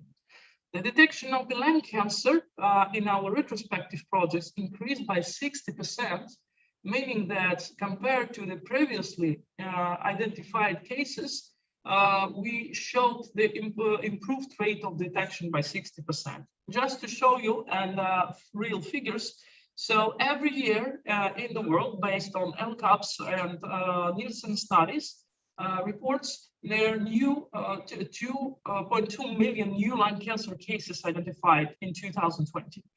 If we use the retrospective analysis, we're capable to identify 3.5 million lung cancer findings using Watkin AI and the retrospective mode of analysis, the same which was actually applied for a pilot project with Albert Einstein Hospital in Bahia State of Brazil. So this means it's 1,300,000 lives thanks to earlier treatment start and thanks to not missed pathology. Normally would happen to those people because they will end up with doctors, but already somewhere on stage 3 or 4 when they start to feel that there is something wrong with their health. And here are some words about our company. We have for 5 years of R&D, so basically the deep tech company. This heavy project, I would say, for both investors and the startup itself. We already have 2 patents and we already started projects worldwide. It's a good global commercialization. We have over 20 successful projects in Europe, Asia, Africa, and of course, Latam. We were the first solution in AI radiology analysis who applied for CE mark and received it a year ago. And we also are the first, we are not the only right now, but we are the first to receive the official registration in Russia. Today, we already raised over $3 million in 3 rounds. We completed the round B, and now we're preparing ourselves for round C. So we also show the state-of-the-art result in pulmonary nodule detections of the CT chest scans. This is not just what we think, so that we are state-of-the-art. It was the official research done in UK, where we have the official proof. And we started the projects overseas, and one of them is a project with AstraZeneca in Brazil, where we analyzed almost 800 studies and showed the best sensitivity and specificity mode. It's a specific KPI, one of the most important for AI projects, at the level of 97.6. So we basically were recommended by for Biostate as the key vendor for AI analytics of the chest CT scans. And we aim to continue this work and are going to publish the scientific article, I hope before the new year, in the worst case in the Q1, together with our Brazilian colleagues. So that's gonna be a huge step forward in cooperation between Russia and Brazil. And I will be happy to answer the questions if you have some. Wonderful and encouraging, Yulia. You're basically saving lives. That's a wonderful thing, and developing technology. So thank you very much for delivering this outstanding presentation. And now I would like to give the floor to Mr. Cesar Margarida, who is the founder and Chief Technology Officer of BioZ for Life, or BIOS for Life, whose solution of remote monitoring of patients through portable devices is like a clinic without walls. So Cesar, you have the floor. Okay, thank you very much, Andre, and thank you very much, everyone in Russia. I will share my screen.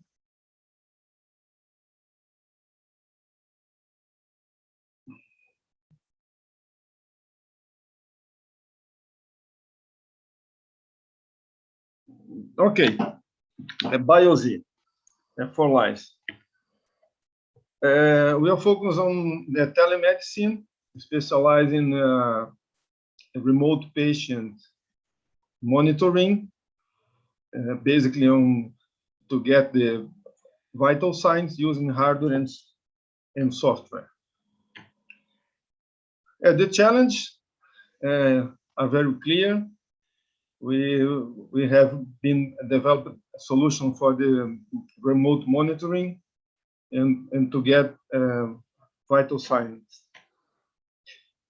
The technology opportunity is very clear because nowadays we have a lot of wearables and medical devices, and we're exploring this area. BioMonitor is our main product. Is a small unit, lightweight, very, very low cost.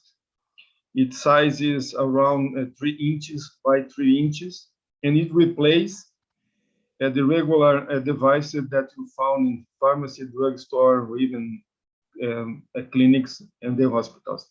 Here we have embedded 6 sensors for the temperature and ECG, EKG, oximetry. You can get the heart rate and the respiratory rate. You have a sensor to measure your glucose, and you have a blood pressure. It's very simple. You can use this app on smartphone and tablets, and it's very easy to integrate to the legacy systems.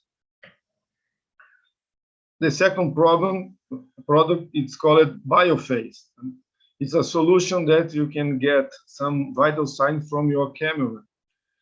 If you're using a smartphone or even a tablet or even desktop notebook, you can record your video for 20 seconds, and after that you can get some important results, as like the heart rate, respiratory rate again, your blood pressure, oximetry, stress level, and working on next well-being indicators.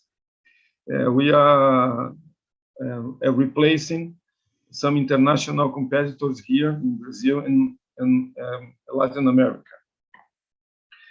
We have also a dashboard for both products. You can see here a summary of the dashboard for the heart monitor, the biomonitor, and the BioPhase app. And it's very easy to integrate into any kind of platform. Advantages, of course, you can approximate the patient and the doctors. It's very easy to integrate. We have all the SDK and API platforms available for Android and iOS. And it's based on the HL7 Fire. It's a medical protocol. The business model is based on services. Is a monthly basis subscription. It's very, very low end price. In our roadmap, we are focused on the computer vision. We have a urine analysis. BioSkin is to detect skin rashes and cancer, for instance. On the other hand, we are based on the COVID-19. We are developing an spirometer that you can use the microphone of your smartphone or tablet instead to a regular pulmonary function. It's easy, it's low cost, no expenses at all. We are a very small team here. We are looking for investors around B. I have in this area many patents, including one patent deferred in the US. And that's it. It is BioZ for life. I would like to thank everybody, especially the Russian guys. Spasiba. Thank you. Well, Cesar, thank you very much for sharing, all this list of impressive solutions. You said you're a small team, but you are very big in ideas, I think. Yes, thank you. Well, I would now like to give the floor to the next speaker, Mr. Luis Felipe Walter de Oliveira. He will address the application of molecular biology and NGS technologies in healthcare and COVID-19 initiatives. Mr. Felipe de Oliveira is the CEO of Biome Hub. So, Luis Felipe, the floor is yours.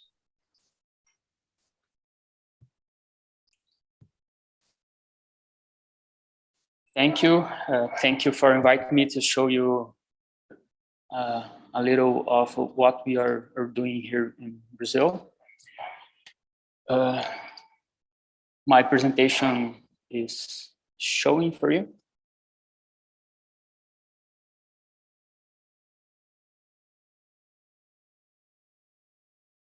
Hello, can you hear me?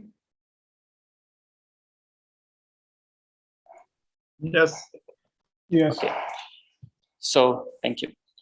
I am the CEO and founder of Biome Hub. We are a biotech company that focuses on using information from microbes to help the healthcare to make decision. So we use based technologies like genomics and molecular biology to do that. And our focus are mainly on 3 areas: human microbiome, infection disease, and hospital infections.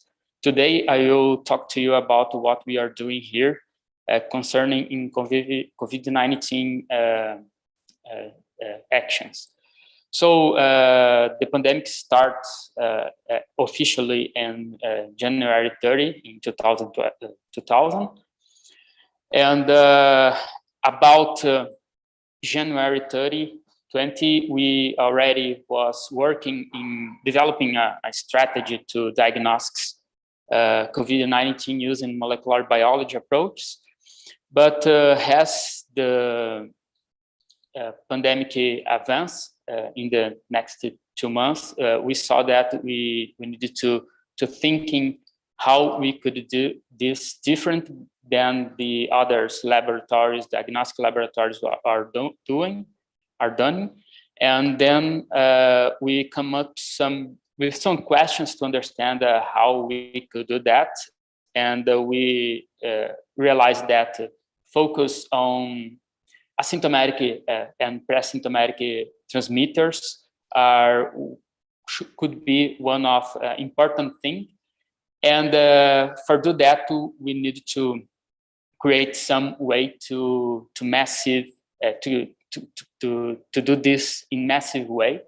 So, and we needed to do this in using some kind of platform that was already being used. So we focus on RT-PCR as it was a gold standard for COVID-19 diagnostics.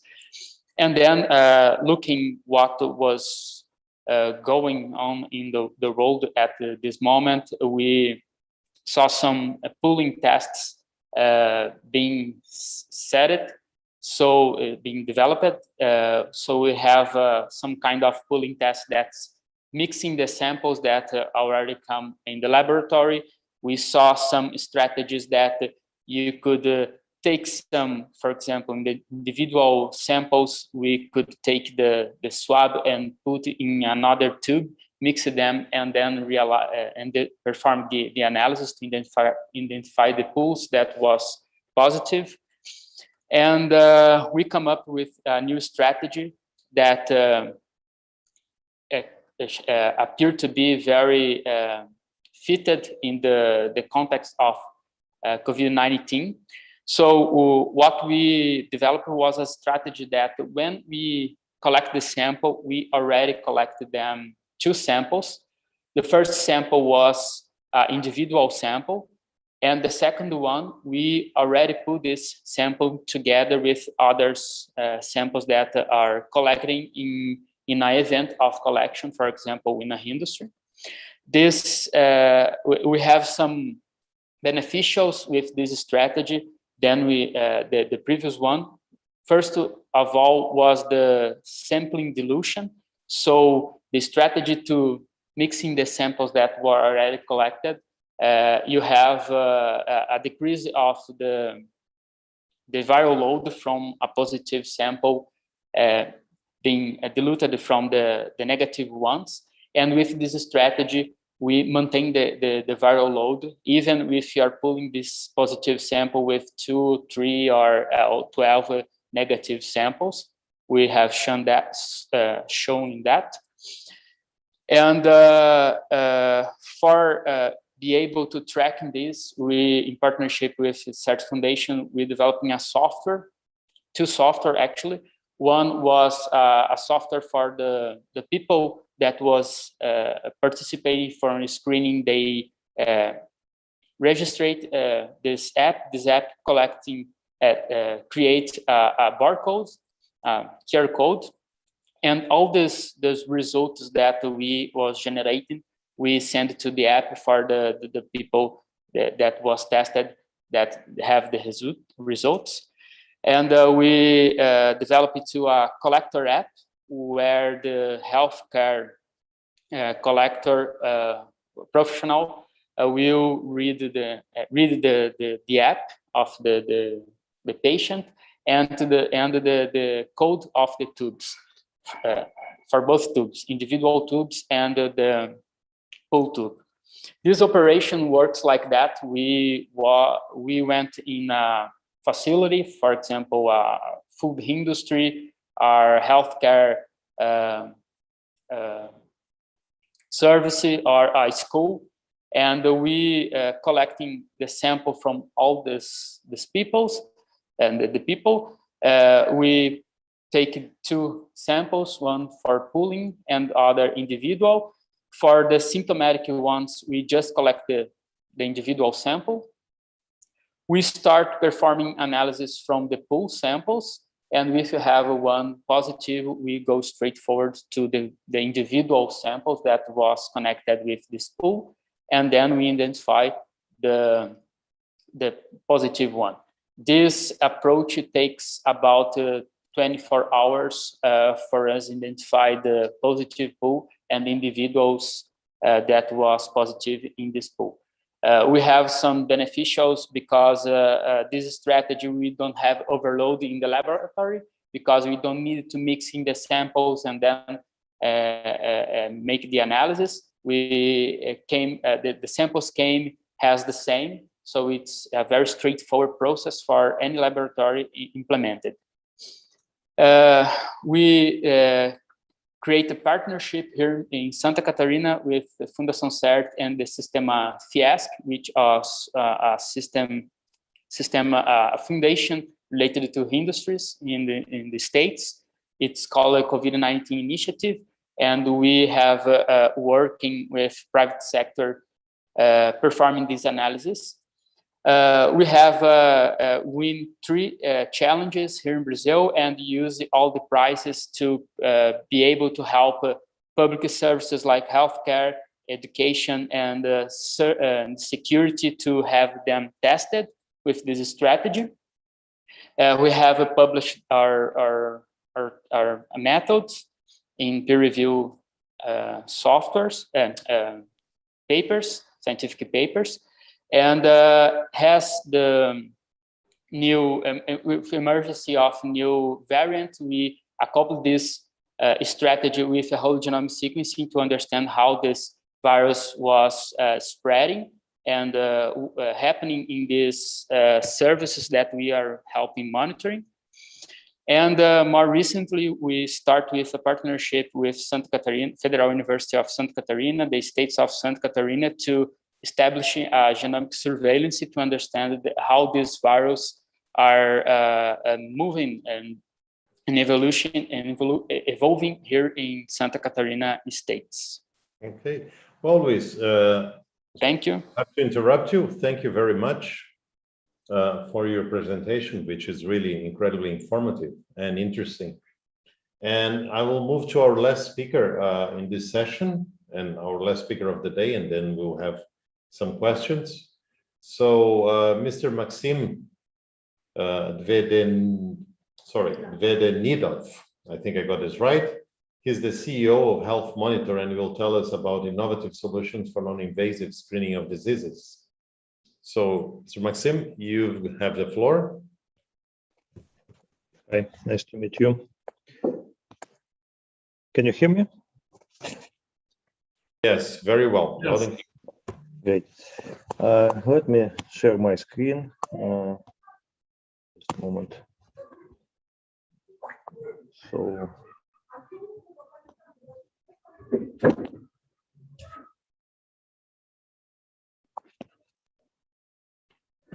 So we are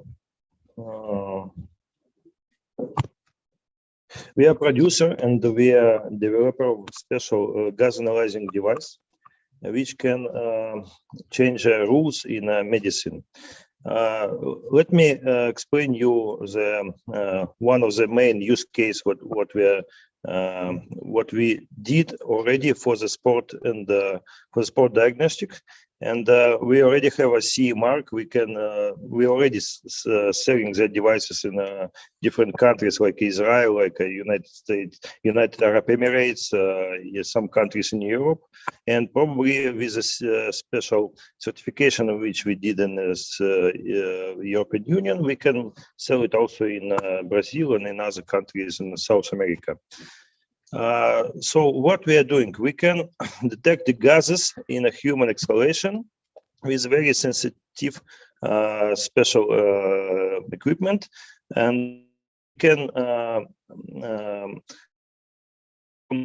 sport diagnostic, but also some diseases like COVID-19, influenza, pneumonia, lung diseases, stomach diseases, liver diseases, and something like that.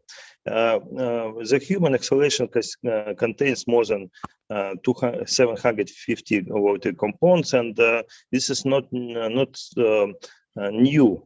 A lot of scientists, like 30, 40 years ago, they did a lot of experiments with human exhalations. But the problem was the equipment which can detect that small quantity of gases can cost a lot of thousands. Let's say it's about hundreds of thousands of United States dollars that equipment cost. So we can use our equipment much. We did that equipment like 1 year ago, and different which we call it biomarkers of diseases and of human metabolism. So we can detect during the fitness process, we can detect anaerobic threshold, lipolysis, anaerobic threshold, glycolysis, and we can also detect gases which people have, unique gases which people have in their exhalation. So let's say you have a poison, and we can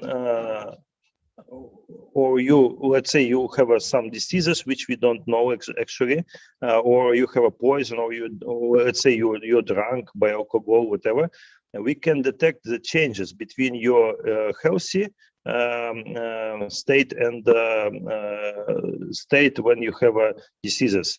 So we call it metabolic profile. It's a unique profile which every people have.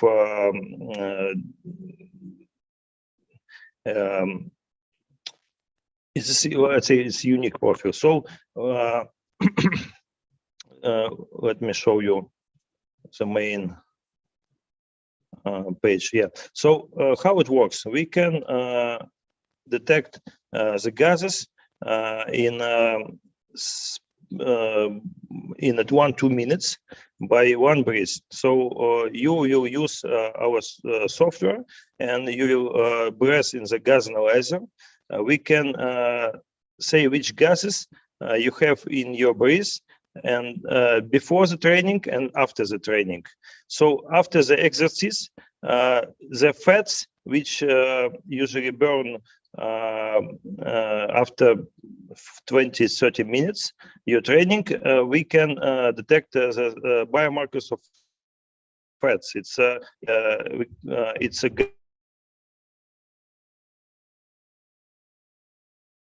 we can detect the gases which is gases which released when your cholesterol in your fat was burned. So once we detect that gas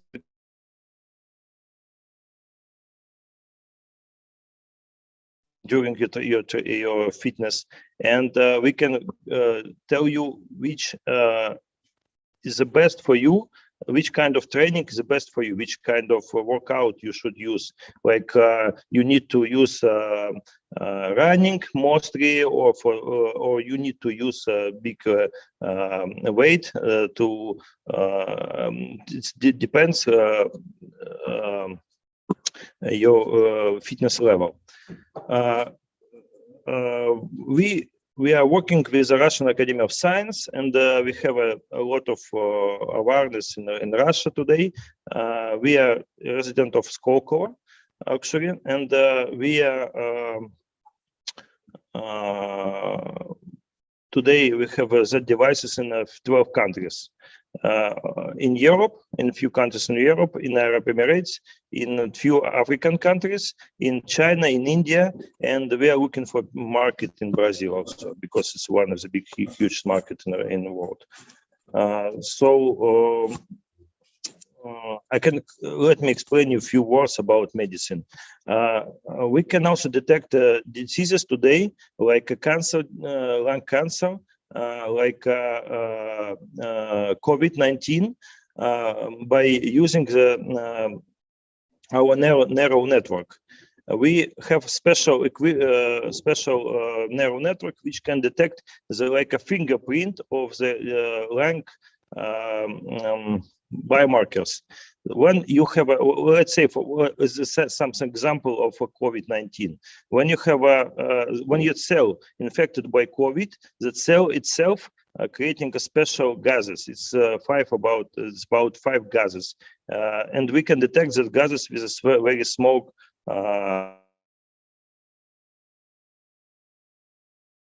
our software can detect that gases. If that gases more than usual people have, we can say that you have a COVID-19 affected.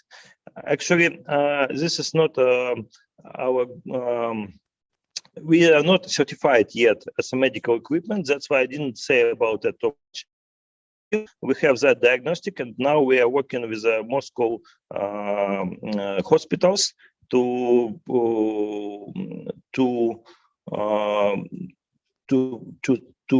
create a special clinical trials to show that this works. So in case you have some ideas how we can use in your area that kind of gas analyzing for another diseases, because a lot of diseases have special biomarkers in the lung or in stomach. So if we can detect that gases, because our equipment can detect about 85% of gases which human exhale, we can make some research, joint research venture together, or we can provide to use that device to the clinical research also.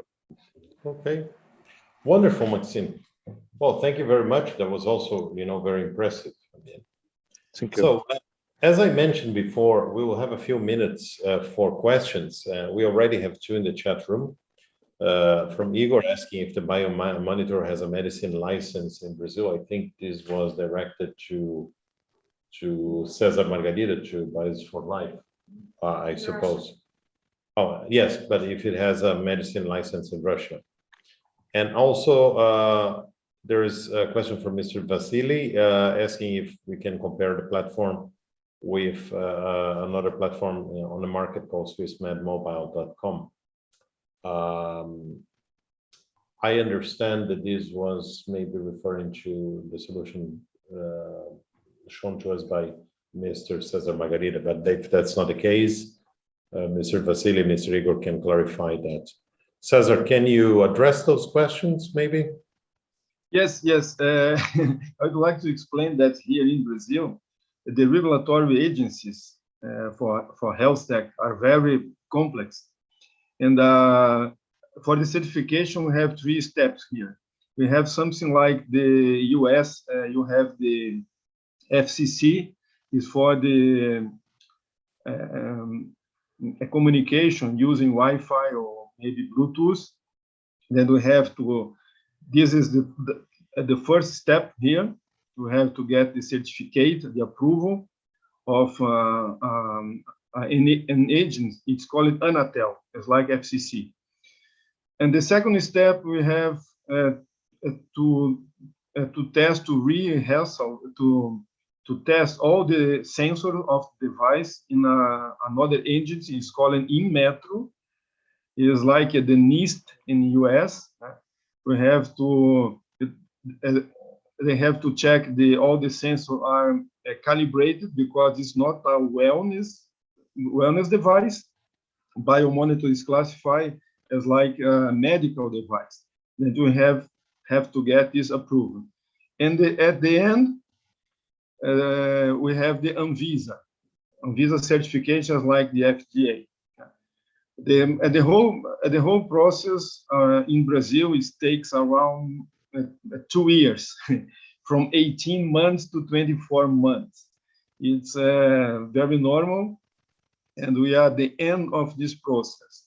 We already submitted for the Anvisa for twice, and at the last pending that we have to send them the clinical trials in Brazil, and we are expecting the final certification for end of November.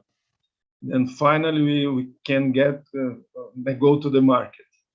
And here, as like I said, the regulatory agencies and the full process, it takes around 2 years.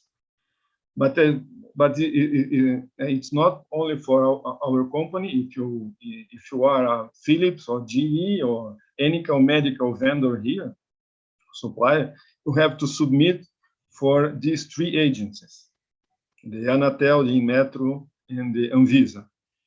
And very often it takes at least 18 months. Then finally, at the bottom line, we are expecting for the end of November certification of Biomonitor. And here in Brazil, as like someone mentioned before, software, the apps for the smartphone, if you collect any vital signs, you have the approval of Anvisa as well. Then we are submitting the biophase in our other apps to Anvisa as well. And we are expecting the Anvisa for the next year. It's complex, but is for safety of the end users and the physician. Okay, that's it.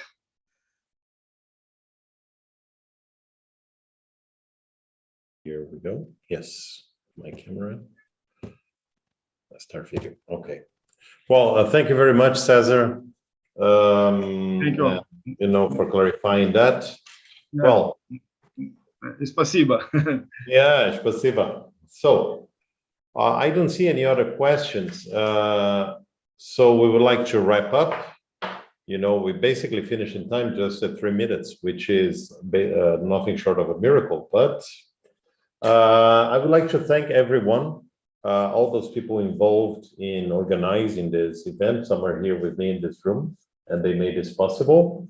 Also our translators, but also especially to the presenters, who found time in a very busy schedule to be here with us today and share their ideas, their experiences, and their basically panorama of the health sector, the health tech sector in Brazil and in Russia. Well, as I said at the beginning, this is the beginning of a conversation, and the Brazilian embassy here in Moscow is ready to assist you in Brazil and in Russia, to find channels to work together and explore possibilities for cooperation, or if you want to develop projects in soft landing, etc., we can help you. Next year, we will be organizing an event on soft landing and one also on cross incubation. We'll also have 2 new webinars, one on fintechs and the other on medtechs. So we are very active in that regard. And I'm sharing with you, you probably can see a page, my screen, which shows you all the contacts of our sector here in the embassy. So there are 2 emails there, one about specifically about the webinar, but you can also address us directly in the Science and Technology and Innovation section or department of the embassy, and we'll be glad to help you. Also, if you have plans, for example, to arrange a mission or a visit of Brazilian companies to Russia or of Russian innovative companies and enterprises to Brazil, we can help you organize that.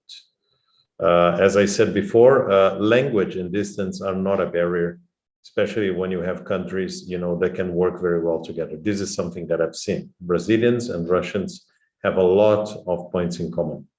Brazilians, when they come to Moscow, they love it, and vice versa. When I see Russians go into Brazil, they also fall in love with it. So our job is to try to approximate the two sides. So thank you very much for being here. It was a wonderful experience for myself. And have those in Brazil enjoy your afternoon, and those in Russia enjoy your evening. So, спасибо, obrigado.